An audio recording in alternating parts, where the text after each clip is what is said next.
My bad, guys. I totally forgot that we were doing this. I went on to make some changes on my account and I saw what part one was out and part two was missing.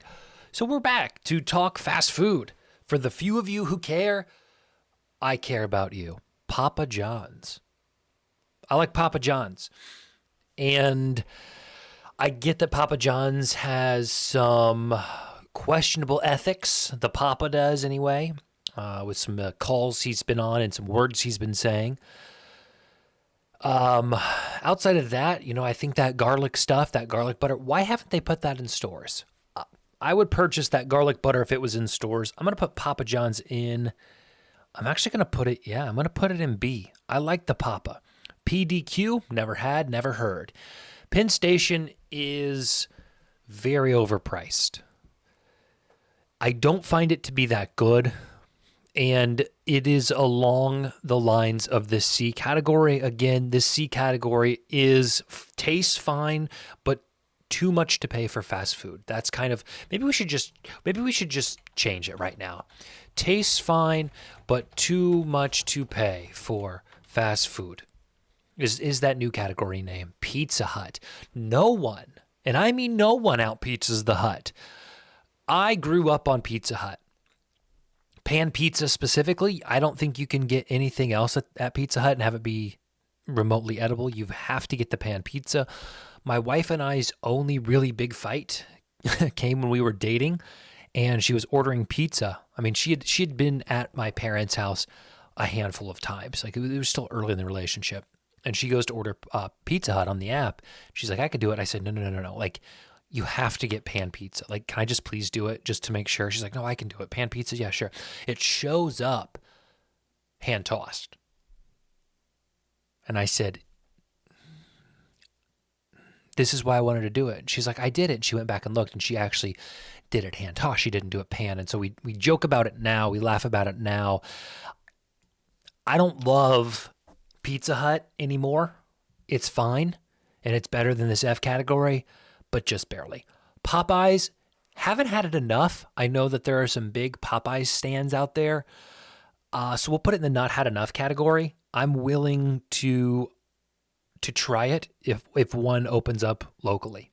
Portillo's,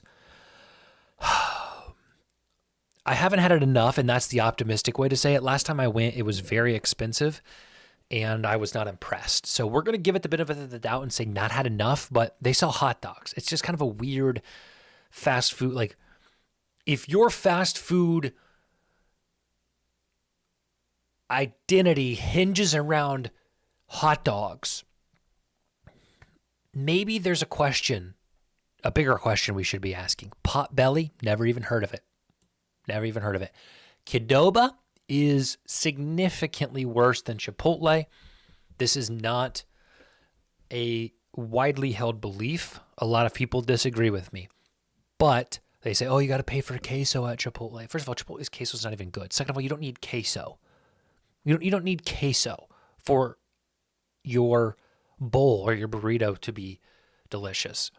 Qdoba is smaller portions than Chipotle. Honestly, I think it's more expensive. Oh, but you get the queso. I don't care if you get the queso. I'll put Qdoba in D. Quiznos we had for a while in my city, but I haven't had it enough. I was too young. Roy Rogers, I couldn't even tell you what they sell. Couldn't even tell you. Roy Rogers sounds like a guy who's going to sell you some insurance. Head on down to your local agent, Roy Rogers. He'll get you insured. The best insurance agent you'll ever have. Yes. That's my impression of the president. Sbarro, not had enough, but I'm willing to try it. Schlotzsky's, not had it, never had. Shake Shack, last time I went, was delicious.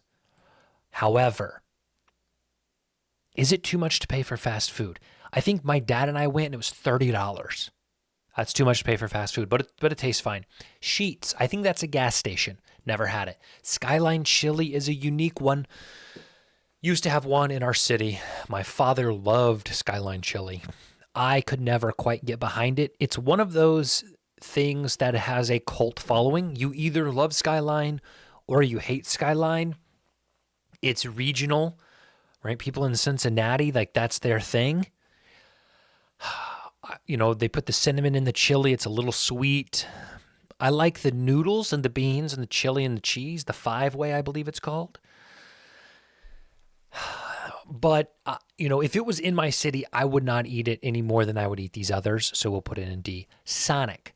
I like their app. I like the ability that you have to customize. I like the options. I don't love the way the store is set up. I don't like the drive-in situation and press the button and order on the screen and people come out to your cars. I don't like that. I would prefer if Sonic was just a restaurant. You could go up to a window. You could go through the drive-through. That's it. I don't like their parking lots, really, is what it comes down to. I'm actually going to put Sonic in B. I think it has a unique offering that we don't see in a lot of fast food.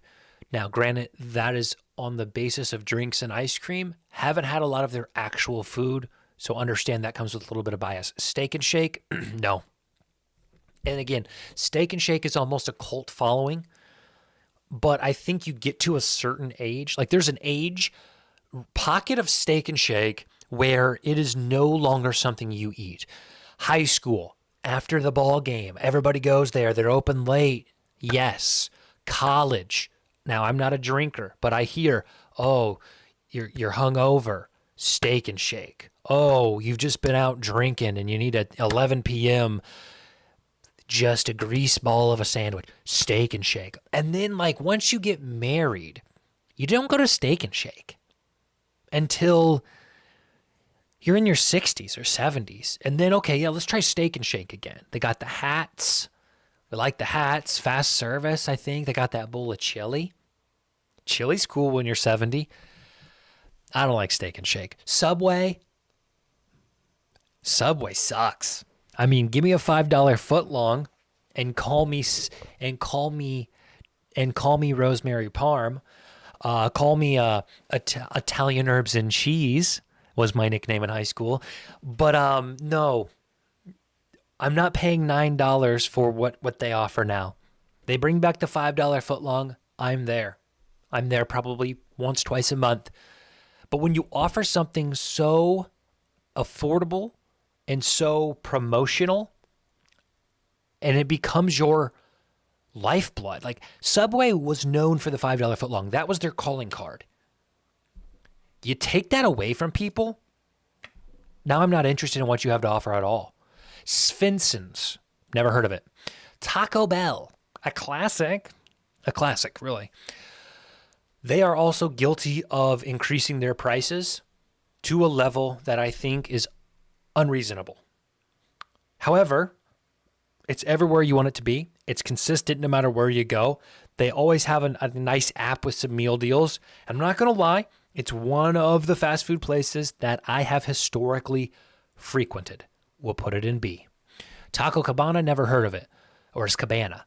Torchy's Tacos, I've been one time and I was severely unimpressed, both at the quality of the food, the prices that they made you pay, and the whole setup. It's one of those places where just immediate anxiety. You get a menu, it's cluttered, it's busy. You have to order tacos a la carte. You have to pick and choose what kind of taco you want. I'm about to knock this coffee over. I've slapped it 3 times. And you go up to a window and I believe, or a counter, and I believe the names of the tacos are kind of bizarre. Like you're not just going to get like, could I have a chicken taco, please? It's like, could I have Satan's left horn with an extra side of juju sauce? Like it's just like, I just remember it being very uncomfortable and not even that good. We're going to put it in F. Even though I've only had it once. I should probably put it not had enough, but it was enough. I've had it enough to know. One time was enough to know. Waffle House, 5th grade field trip to Washington, D.C. We stopped at Waffle House at 4 a.m., and it was foul. It was filthy. It was gross. It was cold. It was damp. I can still feel the atmosphere of the Waffle House as an 11-year-old. Like, it's still there within me. And I think I've only been back once. Didn't even enjoy it then, so I'm putting Waffle House in F. I feel like it's another one. Waffle House is the breakfast Steak and Shake. I might have to tweet that right now. Like that might be profound. I may have just cooked. Waffle House is the breakfast steak and shake. Yeah, I think that's correct. Wawa. I like a Wawa. I like what they got going on at Wawa. I like the flexibility of the ordering at the counter, at the kiosk, or on the app. I like the order ahead. I like the amount of drinks they have, the coffees they have. Limited human interaction. I'm always down for that. I'll put Wawa in B. Wendy's. Another one that I think has fallen through the cracks. They've tried a little too hard. / they've increased their prices. But honestly, like Wendy's, here's what I'll say. Bring back the vanilla frosty for good, and you can have my business. We'll put it in B. Whataburger, never had it. Never had Whataburger. White Castle, I don't get it. Don't understand White Castle. Again, cult following. Like people who love White Castle, they're going to tell you that they love White Castle. They're going to tell you how many sliders they can eat. They're going to tell you about, anytime. Here's the thing. Never have people talked about White Castle and they're not mentioned what it does to their body and their digestive system. If your restaurant is tightly connected to bowel movements, maybe we should go back to the drawing board about what we serve, about the ingredients, about the press that we're getting. It's always about, they slide in, sliders, they slide out of you. It's always a poop thing with White Castle. And I'm just not sure I'm down for the brown. Putting it in F. Wiener Schnitzel? No, never had it. Wings over? I don't know what that says. Hold on. It looks like it says wings over. Never had it. Wingstop. Again, I believe it's very location-based. I've had a lot of people be critical of Wingstop, but the Wingstop in my city is solid, consistent, and they've got some deals on the apps where you can feed the fam for $16, $17. And I'm all about feeding the fam for under $20. Their lemon pepper is fantastic. A lot of people are going to say it's not. A lot of people are going to say it's too lemony. Oh, it's too buttery. No. Their lemon pepper is fantastic. I'm going to put Wingstop in B, but it's better than a lot of these other ones. Zaxby's, not had it enough, but when I have had it, I've enjoyed it. And I don't know how expensive it is. So, I'm going to put it in not had enough, but understand I liked it whenever I had it last. Okay. There we go. Correct me if I'm wrong. This might be a perfect list. Correct me if I'm wrong. This may be the fast food tier list. Let me know what you want to see next. I'll try to get it to you in a timely fashion, a timely manner. I'm thinking about doing some other stuff. I don't know what this channel is, guys. The sports channel is like 90% of my attention every day, and maybe 95% of my attention every day. And so the 5% that I give this channel, it's not enough. But we'll see. This is a nice fill in, and so we'll figure it out. Alrighty. Love you. See you next time.